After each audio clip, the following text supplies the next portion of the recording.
মহাভাগৱতৰ তৃতীয় স্কন্ধৰ দেৱভূতিৰ সৈতে কৰ্দন বিবাহ এক মহা আখ্যান। আৰু এই আখ্যানৰ জৰিয়তে প্ৰভু ভগৱন্তৰ এক মহা অৱতাৰ, যি মহা অৱতাৰৰ জৰিয়তে তেওঁ নিজৰ যি মহৎ তত্ত্ব ৰহস্য, এই ৰহস্য তেওঁ নিজ মুখেৰে ব্যক্ত কৰিছে। মহা আত্মজ্ঞান তত্ত্বৰে জগতক যেনেদৰে মহা জ্ঞানেৰে নিজকে আৰু জগতক নিবৰ কাৰণে এক ব্যৱস্থা আছে, সেই ব্যৱস্থাটো প্ৰভু ভগৱন্তে নিজৰে নিজৰ সত্তাৰে নিজ মুখেৰে ব্যক্ত কৰিবৰ কাৰণে এক মহা অৱতাৰ ধাৰণ কৰিছে। এই গুৰু বংশ আপোনালোকে জানে যে অনন্ত কোটি ব্ৰহ্মাণ্ডৰ অধিকাৰী প্ৰভু ভগৱন্তজন তেওঁ আচলতে নিৰাকাৰ, নিৰঞ্জন, অজন্ম, যাৰ জন্মও নাই, যাৰ মৃত্যুও নাই। আৰু এনেকুৱা এক পাৰমাৰ্থিক মহা ব্যৱস্থাৰ মাজেৰে তেওঁ সংসাৰখন চলাই আছে। কিন্তু যিজনক কোনো দেখাও নাই, যিজনক কোনো শুনাও নাই, সেইজনক বুজিবৰ কাৰণে ইমান সহজ নহয়।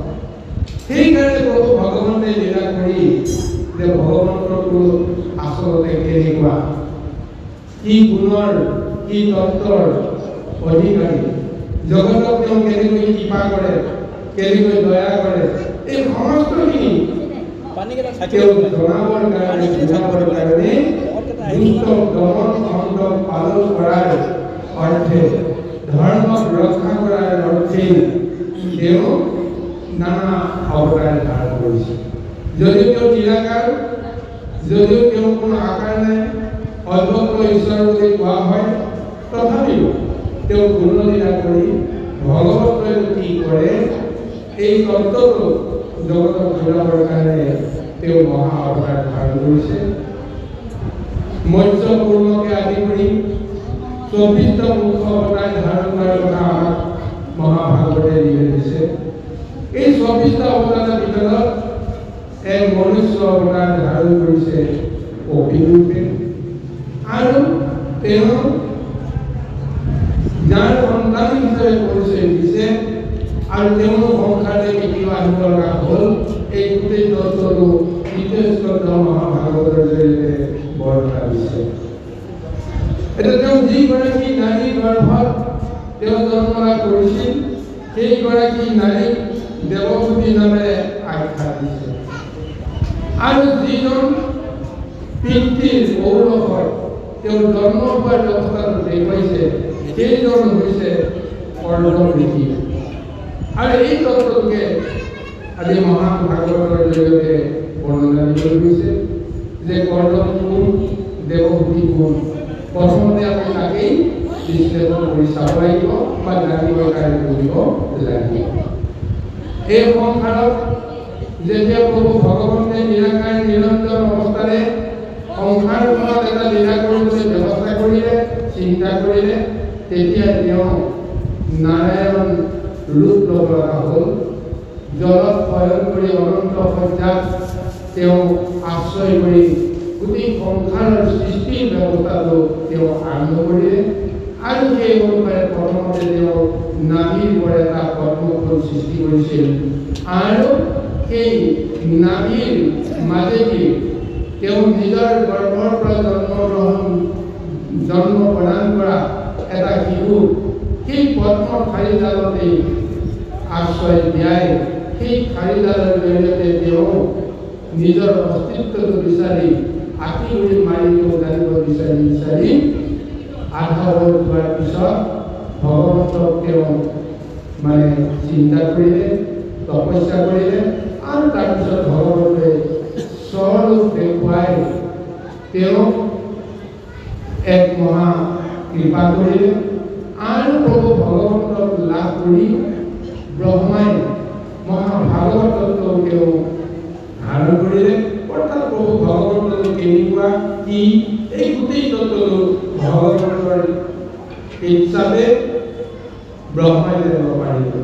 আৰু সেই ব্ৰহ্মাৰ জৰিয়তে যিহেতু সৃষ্টিৰ দায়িত্ব অৰ্পণ কৰা হ'ল, সেই ব্ৰহ্মাই সৃষ্টি কৰিবলৈ যাওঁতে প্ৰথমতে তেওঁ মনৰ ইচ্ছাৰে কেইবাগৰাকী ঋষি মুনি তেওঁ জন্ম দিছিল।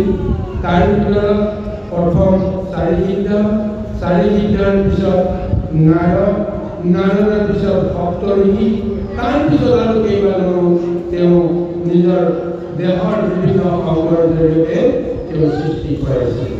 আৰু সেইসকলৰ ভিতৰতে এজন হৈছে কৰ্ণমৃষি। ব্ৰহ্মাৰ ছায়াৰ পৰা সৃষ্টি হোৱা এই কৰ্ণমৃষি তেওঁৰ জন্ম সূত্ৰে তেওঁ ব্ৰহ্মজ্ঞানী, ভগৱন্তৰ সমস্ত তত্ত্ব তেওঁ জানে। আৰু সেই ব্ৰহ্মঋষিসকলৰ জৰিয়তে এতিয়া সৃষ্টিখন কোনো কাৰণতে আগবাঢ়ি নাযায়।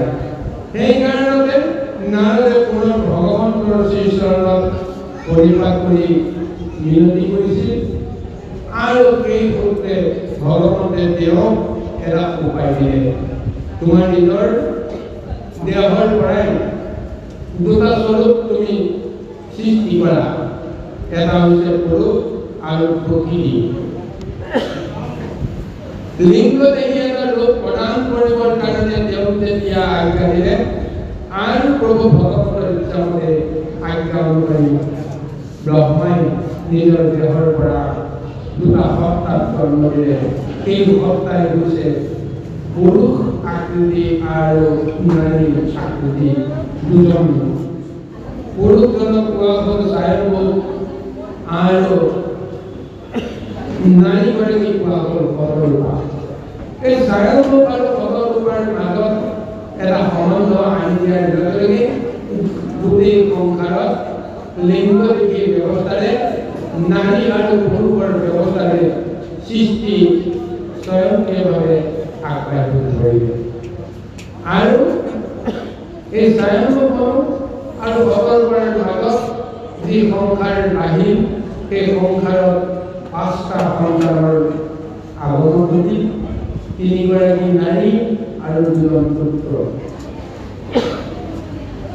আৰু 3গৰাকী নাৰীক কোৱা হৈছে, নামাকৰণ কৰিছে ভাগৱতী আকুতি, প্ৰকৃতি আৰু দেৱহূতি। আৰু পুত্ৰ সন্তান দুটাক নামাকৰণ কৰিছে প্ৰিয়ব্ৰত আৰু উৎসাহিত।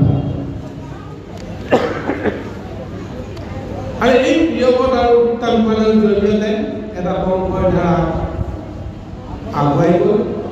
আৰু এই নাৰী 3গৰাকীৰ জৰিয়তেও স্বয়ম্ভূ বংশৰ ধাৰা আগুৱাবলৈ প্ৰযত্ন কৰিলে। প্ৰথমগৰাকী আকুতি, যাক বিয়া দিয়া হ'ল ব্ৰহ্মাৰে পুত্ৰ, যাৰ নাম ৰুচি। এই ৰুচিক তেওঁ প্ৰথম কন্যাগৰাকী আকুতি বিয়া দিলে। দ্বিতীয়গৰাকী কন্যা হৈছে প্ৰসূতি। এই প্ৰসূতি বিয়া দিয়া হ'ল দক্ষ ৰজাক। দক্ষ ব্ৰহ্মাৰে সন্তান। আৰু তৃতীয়গৰাকী যাৰ নাম দেৱহূতি।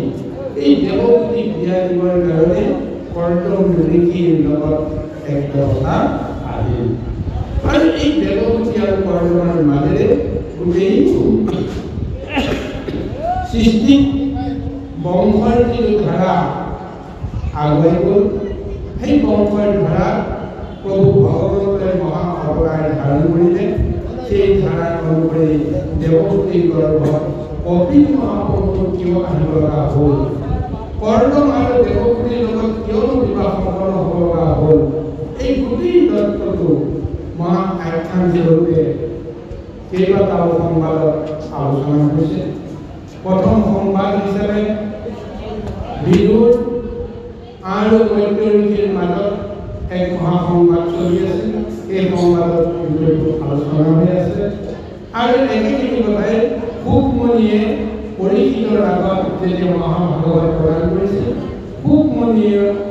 সুকমণিকো পৰীক্ষিত মহাৰাজে এই কপিল মহাপ্ৰভুৰ জন্মৰ বৃত্তান্ত, কৰ্দম দেৱহূতিৰ বিবাহৰ সম্বন্ধ আৰু প্ৰভু ভগৱন্তে কপিল ৰূপে কি মুখ্য লীলা কৰিবৰ কাৰণে জগতলৈ আহিব লগা হ'ল, গোটেই কথাখিনি পঢ়ি আছে। এই গুৰু সংস্কাৰ আমি পৰৱৰ্তী বিষয়সমূহ আমি আলোচনা কৰি যাম। পৰৱৰ্তী সংকট ৰাখি আমি এই আখ্যানটো আলোচনা কৰি যাওঁতে আধ্যাত্মিক আৰু পাৰমাৰ্থিক গোটেই কথাখিনি কম বেছি পৰিমাণে আমি আলোচনা কৰিব লাগিব। গতিকে এই আলোচনা কালত যদি কিবা অজনিত হয় পুনৰবাৰ সহায় কৰিব বুলি আমি আশা কৰিছোঁ। আৰু পৰৱৰ্তী সংকট ৰাখি মহাভাগৱতৰ ঈশ্বৰ পদলৈকে আমি আগুৱাই যাবলৈ ব্যৱস্থা কৰিছোঁ। মই দেৱদতী সাধু ব্যাসৰ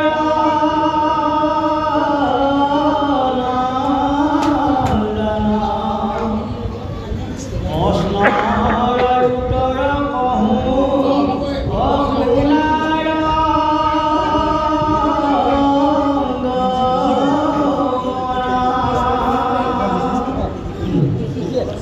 অধৰ্মক ব্ৰহ্ম পূজা অচলিবে বুলিলা পিতৃৰ বচনে তেতি অখনে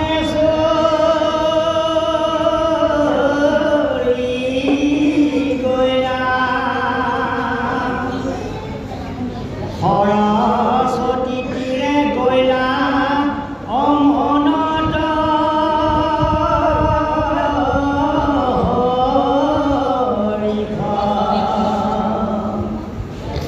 অৰিলন্ত তপদশ অহাজাৰ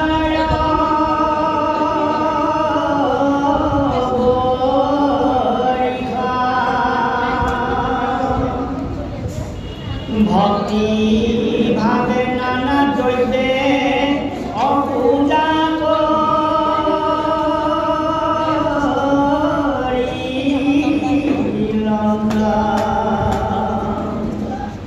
পাশে পুষ্ট হুয়া দেখা অতি লাভ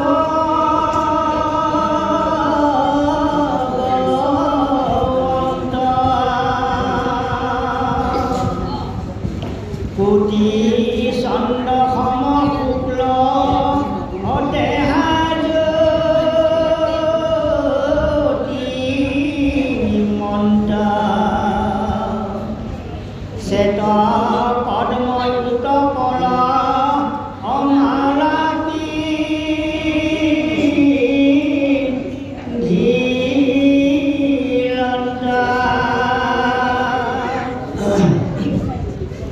নীল চাৰু লকায়ে অমুখ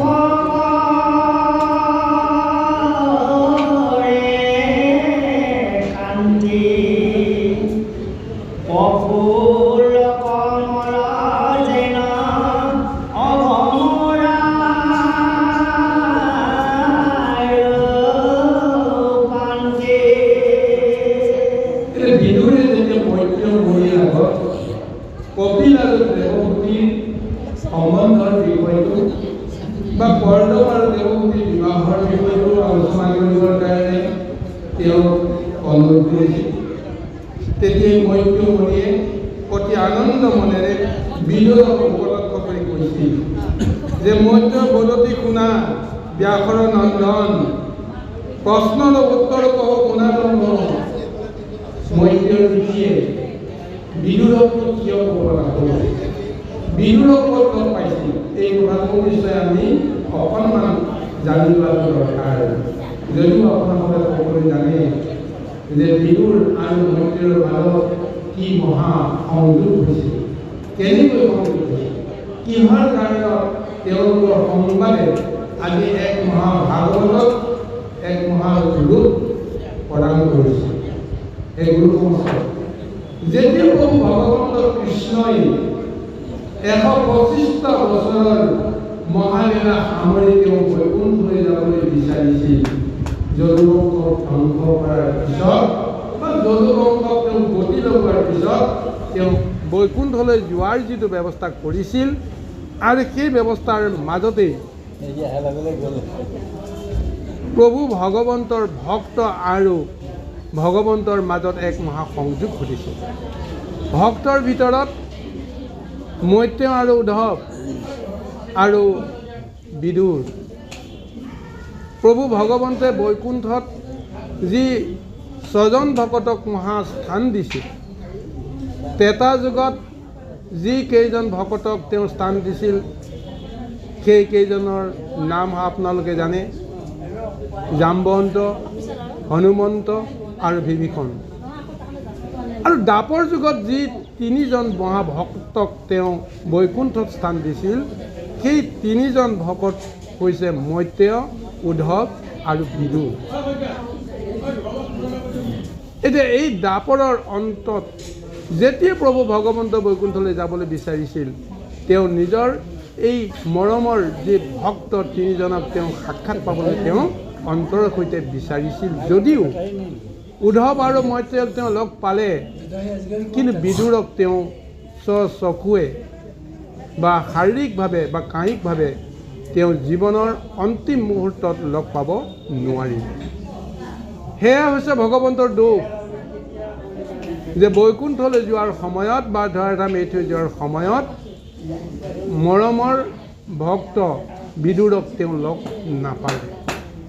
আৰু এইকাৰণে উদ্ধৱ আৰু মৈত্ৰেয়ক আজ্ঞা দি গৈছিল যে মই যি জ্ঞান তত্ত্ব আৰু ভক্তি তত্ত্বৰ মহত্বখিনি তোমালোকক প্ৰদান কৰিলোঁ, এই সমস্তখিনি বিদুৰেও পাব লাগিব।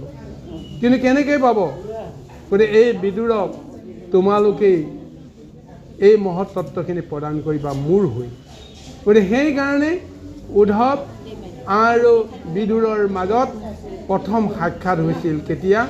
যেতিয়া প্ৰভু ভগৱন্তক বিদায় দি বা প্ৰভু ভগৱন্তৰ পৰা বিদায় লৈ উদ্ধৱ আহিছিল বদৰিকাশ্ৰমলৈ।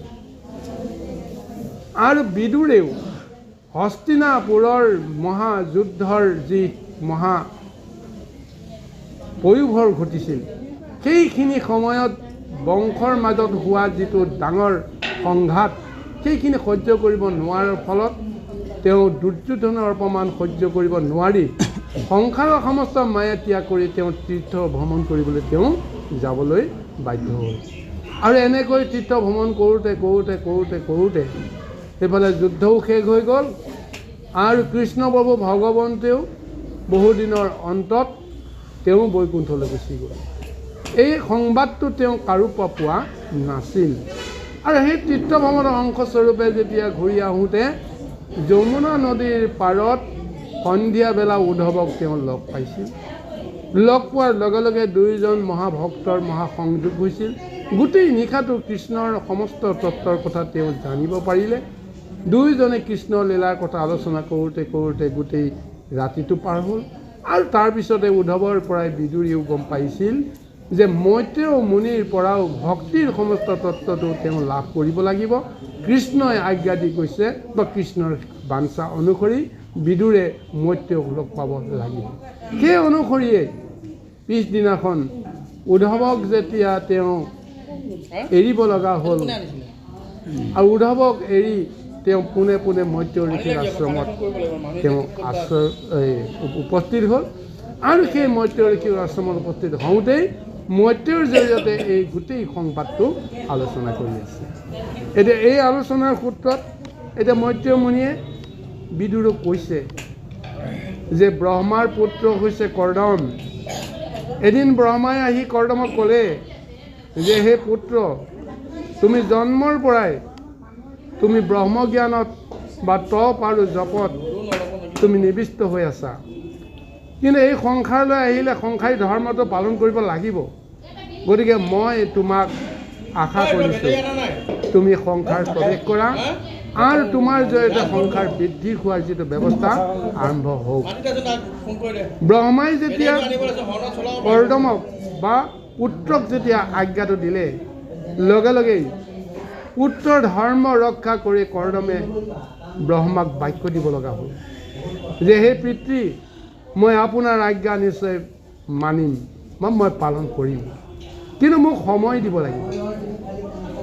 কাৰণ মই যি ইন্দ্ৰিয় প্ৰবৃত্তিসমূহ ইতিমধ্যে প্ৰভু ভগৱন্তৰ শ্ৰীচৰণত মই অৰ্পণ কৰিছোঁ, এতিয়া কাম ক্ৰোধ লোভ মোহ বা অন্যান্য ইন্দ্ৰিয় প্ৰবৃত্তিবিলাক এতিয়া মোৰ বশীভূত নহয়। আৰু আজি যদি মই সংসাৰত প্ৰৱেশ কৰিব লগা হয়, মায়াত প্ৰৱেশ কৰিব লগা হয়, ইন্দ্ৰিয় প্ৰবৃত্তিসমূহ নিশ্চয় মই পুনৰ ঘূৰাই পাব লাগিব। কিন্তু এই প্ৰবৃত্তিসমূহ মই কাক দি থৈছোঁ? স্বয়ং প্ৰভু ভগৱন্তকে দিছোঁ। ভগৱন্তৰ নামতেই মই অৰ্পণ কৰিছোঁ। গতিকে তোমাৰ আজ্ঞা অনুসৰি পুত্ৰ ধৰ্ম ৰক্ষা কৰিবৰ কাৰণে, পিতৃৰ বাক্য ৰক্ষা কৰিবৰ কাৰণে মই সময় বিচাৰিছোঁ। আৰু এই সময়ৰ পিছত নিশ্চয় ঈশ্বৰে যদি কৃপা কৰে তেতিয়াহ'লে আপোনাৰ বাক্য মই ৰক্ষা কৰিম। এই বুলি অন্ততঃ পিতৃ ব্ৰহ্মাক বাক্যটো দিলে আৰু ব্ৰহ্মাই আনন্দ মনেৰে তেওঁ গুচি গ'ল। আৰু তেতিয়াই কৰ্দম ঋষিয়ে পোনে পোনে তেওঁ প্ৰভু ভগৱন্তক তপ কৰিবৰ কাৰণে সৰস্বতী নদীলৈ তেওঁ গ'ল। আৰু তেওঁ এক মহা আশ্ৰম পাতি তাতে তেওঁ বহুকাল ভগৱন্তক মহাতপ কৰিলে। আৰু ভগৱন্তই যেতিয়া তেওঁৰ এই ঘোৰ তপস্যাত সন্তুষ্ট হ'ল, স্বয়ং প্ৰভু ভগৱন্তে আনন্দ মনেৰে আহি কৰ্দম ঋষিক তেওঁ দৰ্শন দিছে। যি প্ৰভু ভগৱন্তৰ কোনো ৰূপ নাই, কোনো আকাৰ নাই, কোনো প্ৰকাৰ নাই, সেইজন প্ৰভু ভগৱন্তে ভক্তৰ মনোবাঞ্ছা পূৰণ কৰিবৰ কাৰণে তেওঁ এটা ৰূপ লৈছে আৰু সেই ৰূপেৰে আহি কৰ্দম ঋষিৰ সন্মুখত তেওঁ উপস্থিত হ'ল আৰু সেই ৰূপটো দৰ্শন কৰি কৰ্দম এক প্ৰকাৰ উৎফুল্লিত হৈছে, শিহৰিত হৈ গৈছে। আহক ইয়াৰ পিছত ভগৱন্ত আৰু কৰ্দমৰ মাজতনো কি মহাসংবাদ আৰম্ভ হয় আমি পদমন্ধে আমি বিচাৰিছোঁ। কৃষ্ণ মাথাত কিৰীতি কৰ্ণে মকৰ কুণ্ডল গাৱে পিত বস্তে আতি অদেখিতে উজ্জ্বল শংখ চক্ৰ গদা তিনি অহাতে আশা ধৰি চেতয়ুত পল ভ্ৰমাৱন্তলি লা কৰি মনৰ আনন্দ কৰি অহাস্যনি খন অংগৰ লাবণ্যে লাজ অহুৱায় মদন শিৱ চলক্ষীৰ ছটা অদেখি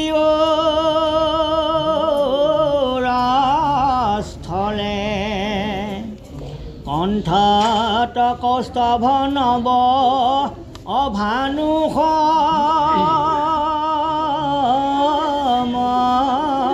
জলে। এতিয়া যে কৰ্দমৰ ওচৰত প্ৰভু ভগৱন্তে নিজৰ ৰূপ দৰ্শন কৰালে, সেই ৰূপটোক এতিয়া কৰ্দমে কি ৰূপত দেখিছে ভাগৱতৰ জৰিয়তে এক মহাবৰ্ণনা দিছে যে কোটি চন্দ্ৰ সম শুক্ল দেহা জ্যোতি মন্ত শ্বেত পদ্ম উৎপলৰ মালা পিন্ধিলন্ত। প্ৰভু ভগৱন্তে কোটি চন্দ্ৰৰ এক মহাজ্যোতি তেওঁ যেন ধাৰণ কৰিছে, শুক্ল বৰ্ণৰ এটা দেহা তেওঁ ধাৰণ কৰিছে আৰু শ্বেত উৎপলৰ মালা পিন্ধি তেওঁ আনন্দ মুখেৰে আনন্দ মনেৰে কৰ্দমৰ ওচৰত তেওঁ থিয় হৈ আছে। নীল চাৰু অলকায় মুখে কৰে কান্তি প্ৰফুল্ল কোমল যেন ভ্ৰমৰাৰ পান্তি।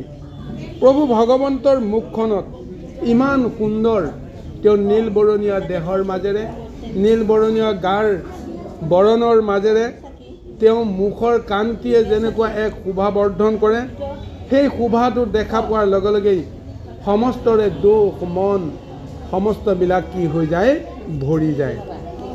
আৰু সেই প্ৰভু ভগৱন্তৰ যি মূৰৰ যিটো ৰূপ এনেদৰে বৰ্ণনা দিছে বা কৰ্দম ঋষিয়ে প্ৰভু ভগৱন্তই এনেদৰে দৰ্শন কৰিছে। মাথাত কিৰীতি কৰ্ণে মকৰ কুণ্ডল গাৱে পিত বস্ত্ৰ আদি দেখিতে উজ্জ্বল। মাথাত স্বৰ্ণময় কিৰীতি আৰু লগতে কৰ্ণত মকৰৰ কুণ্ডল, গাত পিত বস্ত্ৰ আৰু সেই পিত বস্ত্ৰই দেহৰ যিটো ৰূপ লাৱণ্যক আৰু জাতিষ্কাৰ কৰি তুলিছে। আৰু চাৰি হাতত চাৰি অস্ত্ৰ আছে, শংখ চক্ৰ গদা পদ্ম আৰু লগতে শ্বেত উৎপলৰ মালাৰে তেওঁ অনানুলম্বিত এটা ৰূপেৰে গলত এই বনমালা ৰূপত দৰ্শন পাইছে। আৰু লগতে কৈছে মনৰ আনন্দ কৰি হাস্য নিৰীক্ষণ অংগৰ লাৱণ্য লাজ হোৱায় মদন। প্ৰভু ভগৱন্তৰ এই ৰূপটো দেখা পোৱাৰ লগে লগে তেওঁৰ হাস্য বদন দৰ্শন হোৱাৰ লগে লগে মনৰ ভিতৰত থকা সমস্ত দুখ কষ্ট পীড়া নাশ হৈ যায় আৰু ইন্দ্ৰিয় শক্তি জাগ্ৰত হৈ যায়। মদনৰ পীড়াও অনুভৱ কৰিব পৰা এক মহাশক্তি লাভ কৰে, যিটোৰ কাৰণতে আজি প্ৰভু ভগৱন্তে কৰ্দমৰ আগত দেখা দিছে আৰু সেই ৰূপেৰে কৰ্দম ঋষিৰ মনৰ ভিতৰত যিমানবিলাক ইন্দ্ৰিয় শক্তি লুপ্ত হৈ আছিল সেই সমস্তবিলাক জাগৰণ কৰিবৰ কাৰণে প্ৰভু ভগৱন্তে হাস্যবদনৰ জৰিয়তে তেওঁৰ দেহৰ প্ৰতিটো লাৱণ্যৰ মাজেদি ভিতৰত যিটো ইন্দ্ৰিয় বাসনা সেই ইন্দ্ৰিয় বাসনা জগাই তুলিবৰ কাৰণে তেওঁ ইচ্ছা কৰিয়েই এই ৰূপটো কৰ্দমক দেখা দিছে। আহক অৰুণ চৰণ দুই অভক্তৰ আলয় গৰুৰ স্কন্ধে থাপি অসন্তকী পাময় হেন ৰূপে আকাশেৰ হিচাভ গাৱন্ত দেখি কদম মহা ঐ আনন্দ ভৈলন্তা মনত বাঞ্ছিত যত অসমস্তে লোভিলা জয় জয় কৃষ্ণ বৰী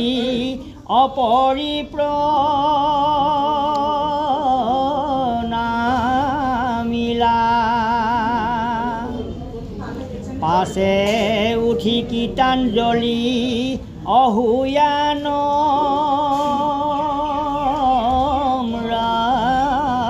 ভাৱ ভক্তি ভাৱে স্তুতি আৰম অভিলাষে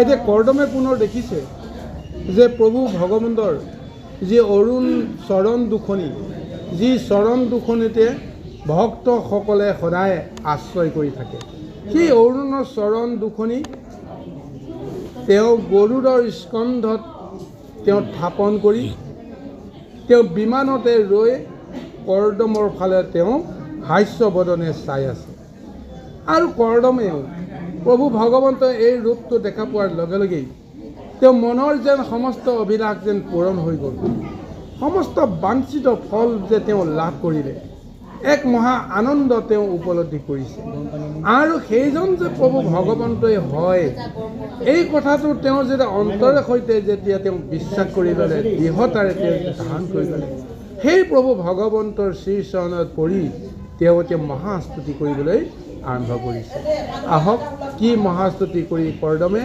নিজৰ মনৰ সমস্ত অভিব্যক্তি প্ৰভুৰ ওচৰত সমৰ্পণ কৰিব পাৰে আমি পদৰ মাজেৰে পুনৰ বিচাৰিবলৈ যত্ন কৰোঁ সকাম ভক্তিক নিদ্ৰা কৰিয়া বোলন্ত কদৰ্ম বদতি দেৱ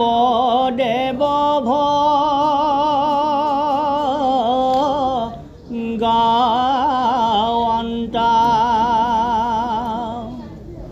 মূৰ মহাপৰময়ানন্দ ভৈ লাজাত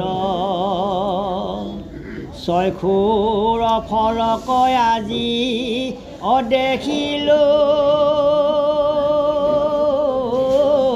খাই খাত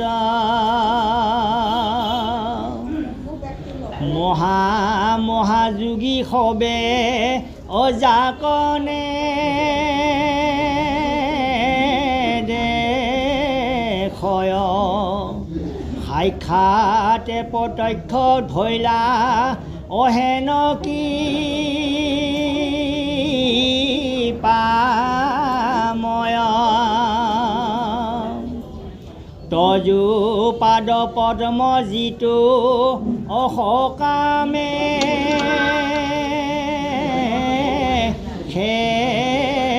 বয় তোমাৰ মায়ায়ে তাক অমোহিলে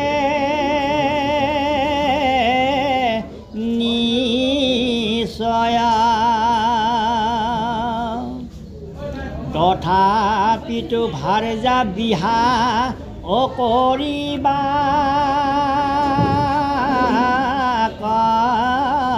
মনে কৰিলো উপাসাময়ী তোমাৰ চৰণে ব্ৰহ্মাৰ বচনে মোক অবান্ধিয়া আশয় এতেকে মুখ্যকৈ অধিকাৰণা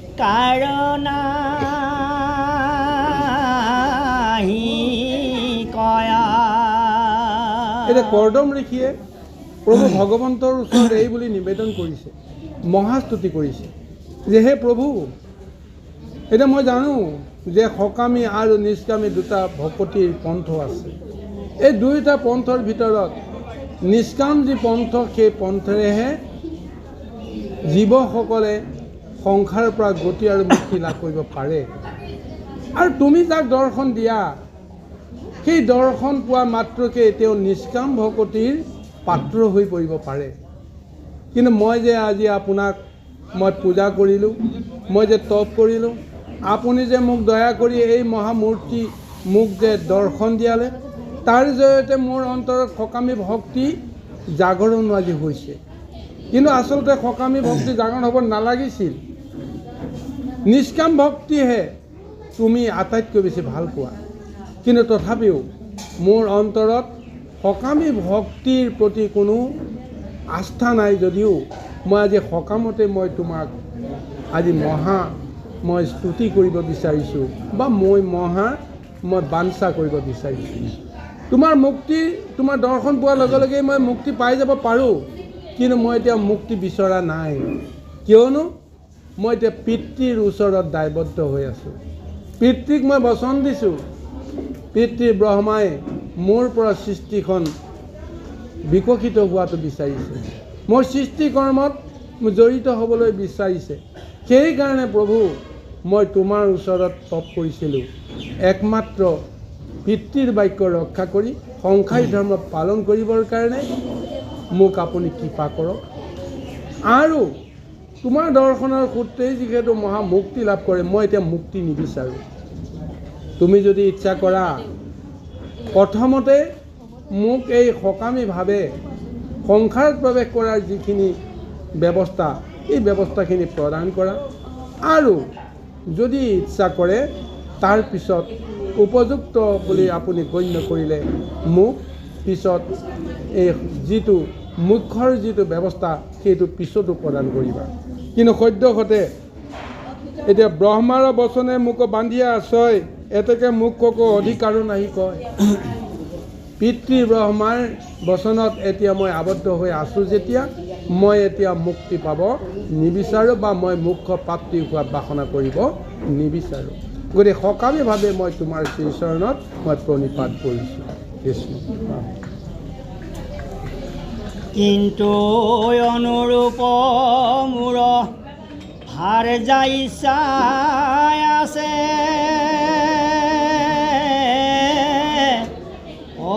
এটি খনে আকৌ দিয়া মুখ্য দিয়া পাছে,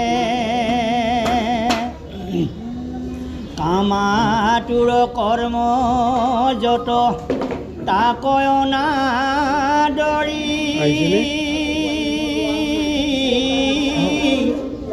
অজাৰ তজু চৰণে ভয়নিষ্ঠ কৰি, আপুনি সেই কলা মন্দিৰ এটা পাব নহয়, অইনে মিলে তজু গুণ নাম গাই,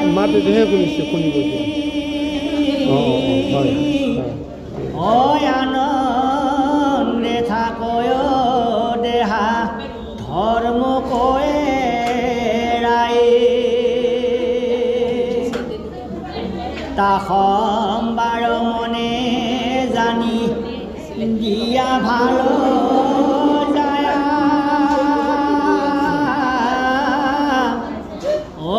আছে মুখ দিবা প্ৰভু যদি থাকে দায়া।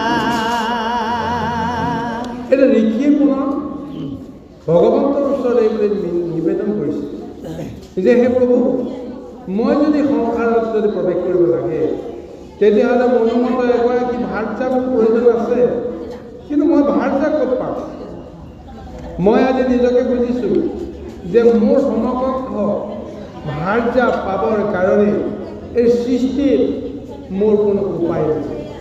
গতিকে মই তোমাৰ শ্ৰীচৰণতে প্ৰণিপাত কৰিছোঁ যে পিতৃৰ বাঞ্ছা পূৰণৰ কাৰণে হওক বা মোৰ মনৰ অভিলাষ পূৰণৰ কাৰণে মোৰ মনোমত এক ভাৰ্যা মোক প্ৰয়োজন।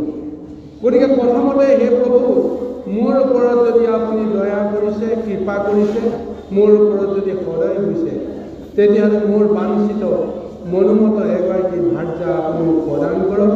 সেই ভাৰ্যাৰ জৰিয়তে মই সংসাৰত প্ৰৱেশ কৰিব বিচাৰিছোঁ, পিতৃৰ বাক্যৰ ৰক্ষা কৰিব বিচাৰিছোঁ, আৰু পিছত যদি আপুনি উপযুক্ত বুলি ভাবে তেতিয়া আপুনি মোক মুখ্য প্ৰদান কৰিব। এতিয়া মই আপোনাক কোৱাৰ পিছতে মুখ্য ব্যৱস্থা মই বিচৰা নাই। নমো সৰ্বদায় তজু অৰুণচাৰণ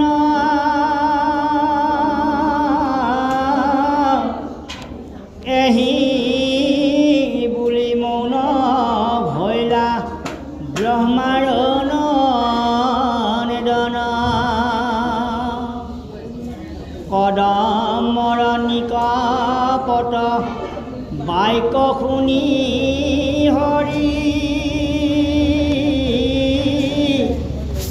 গৰুৰৰ হন্তে মাতি লন্ত হাস্য কৰে ভগৱন্ত বদতিষু নিউপজে প্ৰজেশ্বৰ পানেশ্বৰ হ'ব নেকি? তাত কি লিখা আছে? প্ৰজেশ্বৰ লিখা আছে নিউপজেশ্বৰ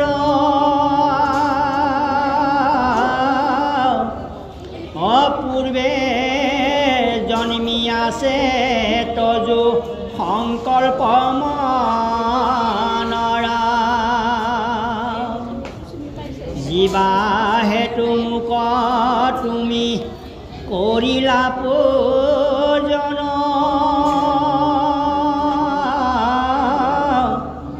তাহা কৈ আপুনি মই কৰিছোঁ যতনা। যেতিয়া ব্ৰহ্মাৰ ওচৰত, যেতিয়া আপোনাৰ ব্ৰহ্মাৰ বাক্য অনুসৰি কৰ্দম ঋষিয়ে নিজৰ অভিলাষটো প্ৰভু ভগৱন্তৰ ওচৰত যেতিয়া সমৰ্পণ কৰিলে, প্ৰভু ভগৱন্ত অতিকৈ আনন্দিত হৈছে। অকপট ভাৱেৰে তেওঁ নিজৰ সকামী ভাৱনাটো যে ঈশ্বৰৰ ওচৰত সমৰ্পণ কৰিলে, গতিকে ভগৱন্ত তেওঁৰ ওপৰত সদয় হৈছে, ইমান তুষ্ট হৈছে। আৰু সেইকাৰণে প্ৰভু ভগৱন্তে অতি আনন্দ মনেৰে তেওঁক সম্বোধন কৰি কৈছে, হে প্ৰজেশ্বৰ বা প্ৰজাৰ ঈশ্বৰ, যিজনে প্ৰজাৰ সৃষ্টি কৰে বা প্ৰজাক যিজনে ৰক্ষা কৰে। সেই অনুসাৰে প্ৰভু ভগৱন্তে আজি কৰ্দমক প্ৰজেশ্বৰ বুলি সম্বোধন কৰি কৈছে যে তোমাৰ স্তুতিত মই অতিকৈ আনন্দিত হ'লোঁ, আৰু এই কাৰণেই তোমাৰ মনৰ বাঞ্ছা অনুসৰিয়ে উপযুক্ত এগৰাকী কন্যাৰ ব্যৱস্থা ইতিমধ্যে মই কৰি থৈছোঁ।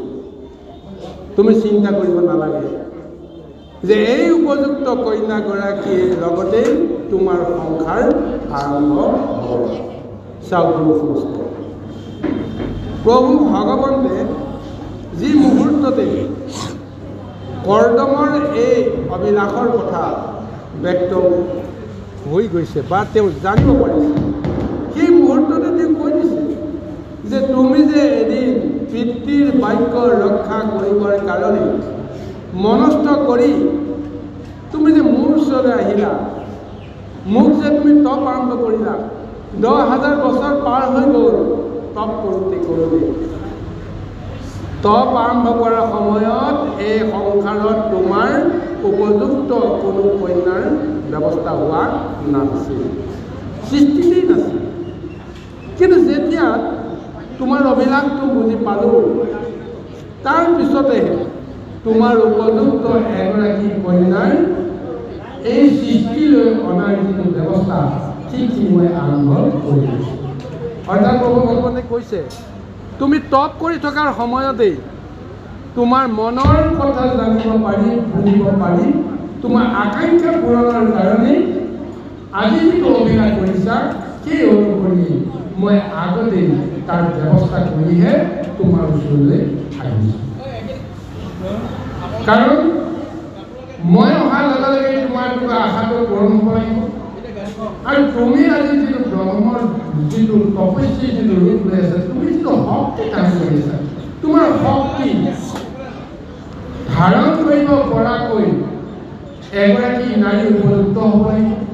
সেই উপযুক্ত নাৰীগৰাকী তোমাৰ তপস্যাৰ কাৰণে মই এই সৃষ্টিলৈ লৈ আহিছোঁ। গতিকে তুমি কোনো কাৰণতে ভাবিব নালাগে, তোমাৰ সমস্ত মনৰ বাঞ্ছা মই পূৰণ কৰাম। এইবুলি প্ৰভু ভগৱন্তে কৰ্ম দেখি আশ্বাসিত কৰিছে। কদাচিত মূৰ সেৱা অবিফল নহয়,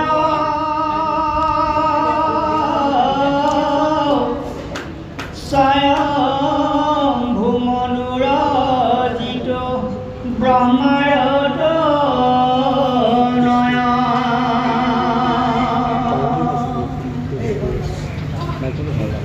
লোকৰ প্ৰত্যক্ষৰ ভক্ত মহাসন্ত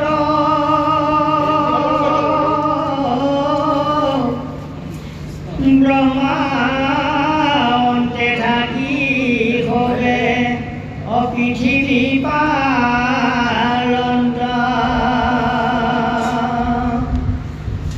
হতৰূপা ভাৰ্যা সমে অতেহে ৰঙে ৰঙ মনে অপৰ হৈ আখি বন্ত অতযোদৰ খনে আখি বদুহিতা দেৱ ভূতি ৰূপৱতী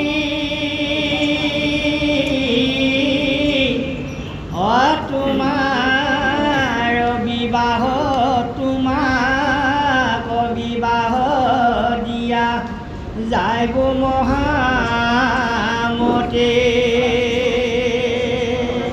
পুনৰবাৰ প্ৰভু ভগৱতে কৈছে যে তুমি যিহেতু মোক পূজা কৰিলা, তুমি যিহেতু মোক সেৱা কৰিলা, মোক সেৱা আৰু পূজা কৰাৰ ফল কেতিয়াও নিষ্ফল হ'ব নোৱাৰে, তুমি জানি ল'বা। আৰু এই কথাষাৰ কোৱাৰ লগে লগে বা এই তত্ত্বটো প্ৰকাশ কৰাৰ লগে লগে আমাৰ সমস্ত জগতকে এই বাণীধৰণক দিছে যে ঈশ্বৰক যদি আমি সঁচাকৈ শুদ্ধ অন্তৰৰ সৈতে যদি ভক্তি কৰোঁ, তপ কৰোঁ, তেতিয়াহ'লে আমাৰ যি মনৰ বাঞ্ছা প্ৰভু ভগৱন্তে নিশ্চয় পূৰণ কৰা হ'ব। কিন্তু যদিহে আমি শুদ্ধ মন ল'ব নোৱাৰোঁ, প্ৰভু ভগৱন্তক যেনেদৰে আশ্ৰয় কৰিব লাগে তেনেদৰে যদি কৰিব নোৱাৰোঁ, তেতিয়াহ'লে প্ৰভু ভগৱন্তে আমাৰ কৰ্মৰ দোষাদোষবিলাক বিচাৰি চাব। সেই অনুসৰি ফলাফল দিওঁতে তেওঁ নিশ্চয় বিলম্ব কৰিব। যাৰ যেনেকুৱা ফল পাব লগা আছে সেই অনুসৰিহে তেওঁ ফল প্ৰদান কৰিব। কিন্তু অন্য দেৱক যদি পূজা কৰোঁ, সেৱা কৰোঁ, ভক্তি কৰোঁ, তাৰ ফলত ফলটো পায় নে নাপায় তাৰ কোনো নিশ্চয়তা নাই। কিন্তু প্ৰভু ভগৱন্তক যদি সেৱা কৰিলে কোনো কাৰণতে সেই সেৱাৰ ফল নিষ্ফল হ'ব নোৱাৰে। এই কথাটো কিন্তু দৃঢ়তাৰে আজি কৰ্ণক কৈছে যে তুমিতো আচলতে পুত্ৰ কামনাৰ কাৰণেই হওক বা ভাৰ্যা কামনাৰ কাৰণে মোক নিবিচাৰি তুমি অন্য দেৱতাকো পূজা কৰিব পাৰিলাহেঁতেন, অন্য দেৱতাকো তুমি তপ কৰিব পাৰিলাহেঁতেন, কিন্তু নকৰি তুমি মোক তপ কৰিলা। গতিকে মোক যদি তুমি তপ কৰিছা তেতিয়াহ'লে কোনো কাৰণতে তোমাৰ তপৰ বা কষ্টৰ বা তোমাৰ সাধনাৰ কেতিয়াও নিষ্ফল হ'ব নোৱাৰে। গতিকে মই তোমাক ক'লোঁ যে তোমাৰ উপযুক্ত এগৰাকী কন্যা ইতিমধ্যে মই এই সংসাৰত প্ৰস্তুত কৰিছোঁ, আৰু এইগৰাকী কন্যা আন নহয় স্বয়ম্ভৱ মনুৰ কন্যা, স্বয়ম্ভৱ আৰু শতৰূপাৰ কন্যা, তৃতীয়গৰাকী কন্যা দেৱভূতি নামেৰে ইতিমধ্যে তোমাকে স্বামী হিচাপে পাবৰ কাৰণে তেওঁ আৰাধনাও কৰি আছে। যে এই মুহূৰ্তলৈকে মই সমস্ত ব্যৱস্থা কৰিছোঁ। গতিকে তুমি চিন্তা কৰিব নালাগে যে পৰহি দিনাখনেই এই স্বয়ম্ভৱ মনুৱে শতৰূপাক লগত লৈ কন্যাগৰাকীক তোমাৰ ওচৰত সমৰ্পণ কৰি থৈ যাব, আৰু সেইগৰাকী কন্যাৰ লগতেই তুমি মনোমত সংসাৰ তুমি আৰম্ভ কৰিবা আৰু পিতৃৰ বাক্য ৰক্ষা কৰিবা, আৰু তাৰ জৰিয়তে তুমি তোমাৰ মনৰ সমস্ত আশা আৰু আকাংক্ষা পূৰণ কৰিব পাৰিবা।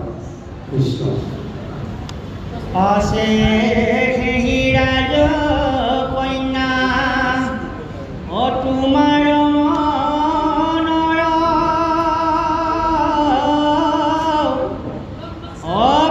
অপুৰিব কামনা সেৱা অকৰি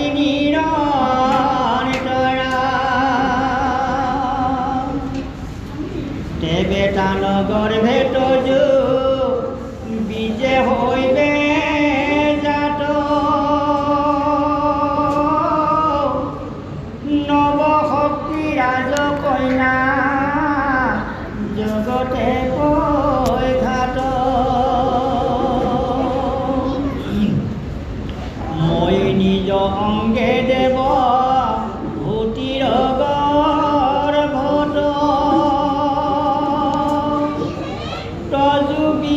জন্মী প্ৰকাশিব অসংখ্য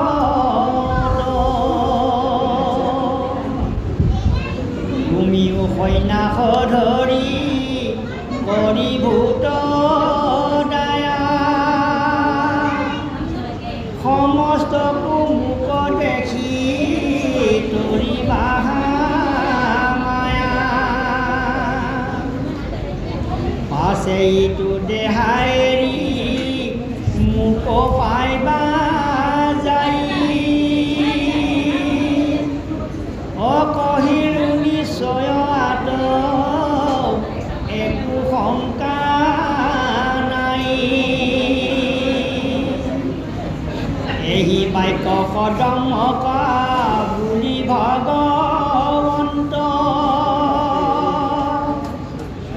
বিন্দু সৰু মূৰৰ হন্তে চলিয়া গৈ লন্তা বুদ্ধ দৃষ্টি কদময়া সন্ত প্ৰেমে চাই গৰুৰত শৰীৰংগে থৈলন্ত গৈলন্ত গোসাঁই শুক্ৰমুটি ধৰি দেৱে গৈৰাকী পাময় আতপৰে যেন ভৈল শুনি শুনি শ্ৰয়া।